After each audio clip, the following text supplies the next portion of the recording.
Welcome to another episode of Golden Nuggets, Tips and Tales, powered by Property Finder, the most trusted and widely used property portal in the region. With 10 million home seekers and industry professionals connecting every month, trust is the currency of this business.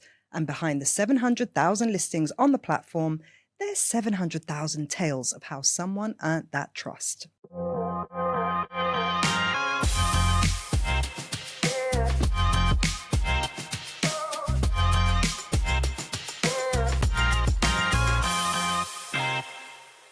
I am here today with Laura Adams, who's the sales director at Provident Real Estate. And we're going to talk about something that you pointed out in one of your other episodes about prepping or lack of prep for a viewing. Agents guilty. I think the prep for the viewing actually starts on the advertisement. So that sets the stage for what you want to show the property. Do you think a lot of agents actually just rely on the company photographer 100%. to stage the property? Okay. 100%.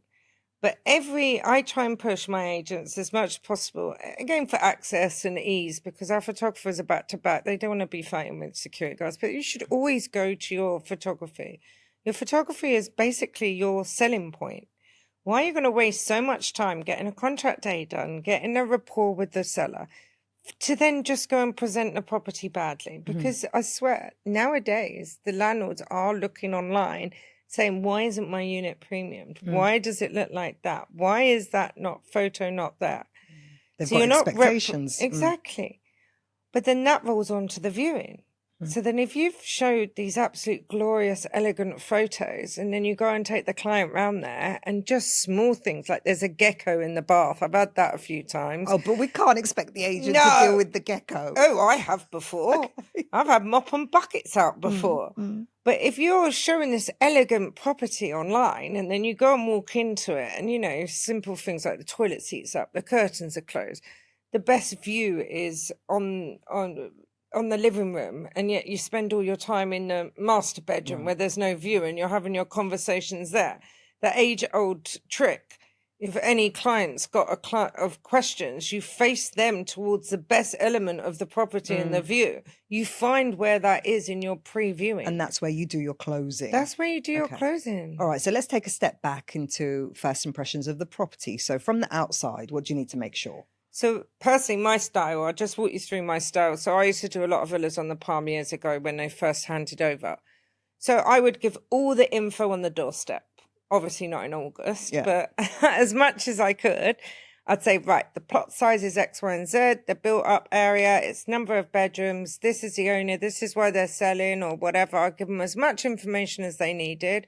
This has been renovated, Go in and take a look. I'll be downstairs if you have any questions. Right, so we used to do that in London where we'd basically say, stand outside the property to create that urge, a desire to get in. Why are we talking outside? I want to get in and have a look. But also we'd stop and say, do you know where you are? There's the bus stop, there's the tube. There's the school, there's this, So do a lot of pointing, but as you said, can't do that in August. No. Right.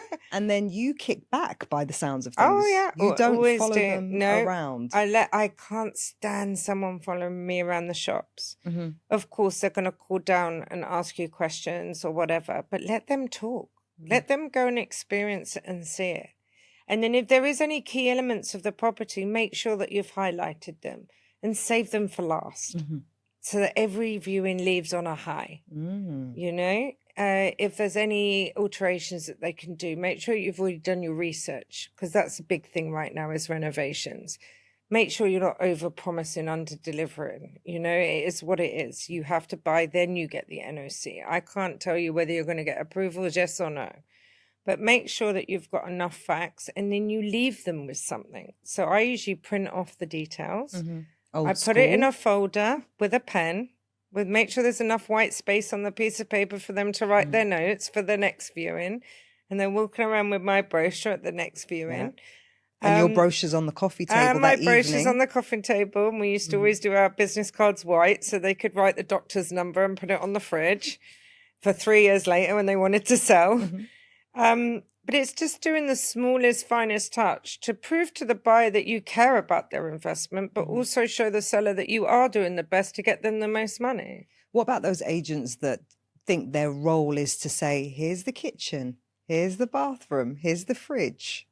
What would you say to them? I think everyone's got their own way that works. I'm not saying that my way is the only way that works, but for me, just from my own personal beliefs, I believe that freedom and not having someone over will give you much better results and have more educated questions rather than just like, oh yeah, there's like the seas over there. And well, I mean, you don't really need to know that, right? When was the AC last fixed? You know, stuff like that. Yeah. Those are the kind of questions that you want to be talking about to close a house. You've got to assume that if your client has reached a stage in life where they're about to purchase a property of this type or rent a property of this type, that they've got enough common sense to also know their fridge from their washing machine, their bathroom from their kitchen. One would hope. One would hope.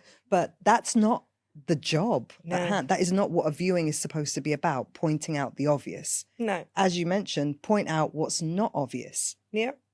When was the AC last serviced? Who are the neighbours? Yeah. Tell us about the previous tenant or occupier that lived here, perhaps. A bit of that kind of, social proof. What else are you doing on the viewing? Numbers, appreciation, likewise properties. Why is it a good deal? Show them what's previously sold. That could also be part of your pack with the most recent transactions. Why this property is maybe slightly more expensive or less expensive. Maybe it's a corner. Explain the market. Explain this is how it's priced. This is why it's priced like this. Don't expect that everyone knows real estate. I think that's one of the biggest mistakes that people make is they don't explain enough. Explain the process. Ensure that they're pre-qualified, and just so many basic questions that people miss out. But after time, if you just keep practicing, keep doing your same routine, and consistency always wins. And how do you close at the end? If they're showing buying signals? Buying signals, it's more about readiness, motivation. Like, how ready are you? Your ability. Where's your money?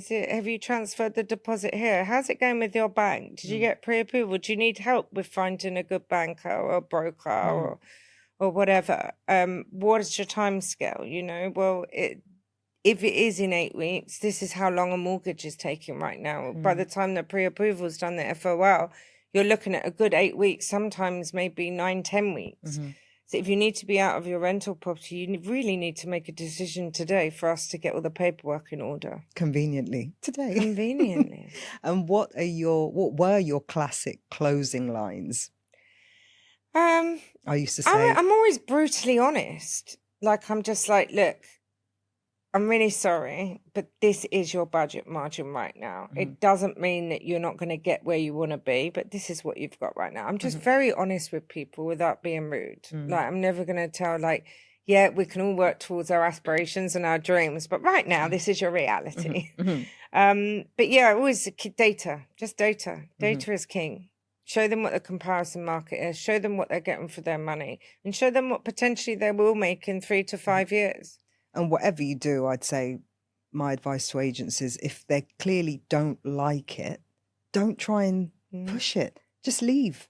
And I used to do that with the clients. I'd be like, oh, I can see on your face you don't like, let's get the hell out of here. Yeah. And they'd appreciate you and they're more likely to be open and honest with you. And then you have a deeper conversation in the car about what didn't you like about it, what was wrong with it. And it's usually the most weirdest thing. It's like something really small and silly.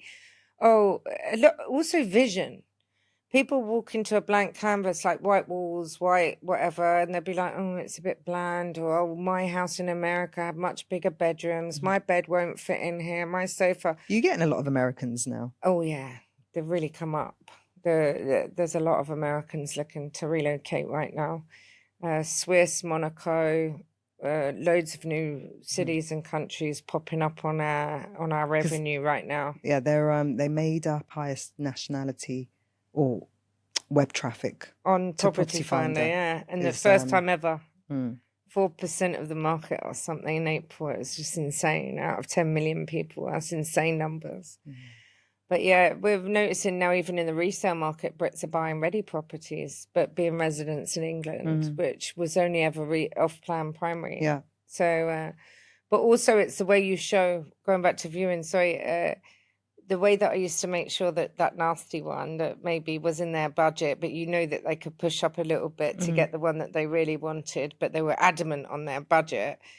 It's the way you show the units. You always save the best till last. Yeah. Because that's when you're going to get your close. That's when you're going to get your decision. They're going to feel like they've seen enough. Why do you think there's comparison sites? Because everyone wants to see a comparison site. That's why everyone goes to Property Fund. You get to see what every agent's doing rather than just my agency, you know, and compare the units and the prices. And I always used to say, you've got to walk away from every single viewing with either an offer or some really, really good feedback to give to your seller or landlord. And give it to them. And yes, and do something Even with if they're it. not going to like it. Because it's going to help line you up for that offer when it comes in, rather than just, you know, listing it at a price, not saying anything for the next 2-3 weeks, not telling them how many viewings are taking place, not telling what the feedback is. And then in 3 or 4 weeks' time, you say you've got an offer way below the listing price. You're reactive rather proactive than with your client. But another good one is if you were to offer, what range would you offer today? Oh, that's a nice one. And then when I would give my feedback to my seller, I would say, listen, I did have a discussion and I overheard them talking or whatever. And they were thinking more of like the 2.5 range. Is that something that you'd work on starting point of negotiations? And then you gauge more what your seller's willing. So when your buyer does call with an offer, a firm offer, you know how to play it then. I mean, you know what gap to bridge. There you have it. So that's all your tips and some tales for conducting a viewing, for prepping for the staging, the viewing, the photography, and then how to wrap up that viewing so that you all benefit. Hope you enjoyed that episode.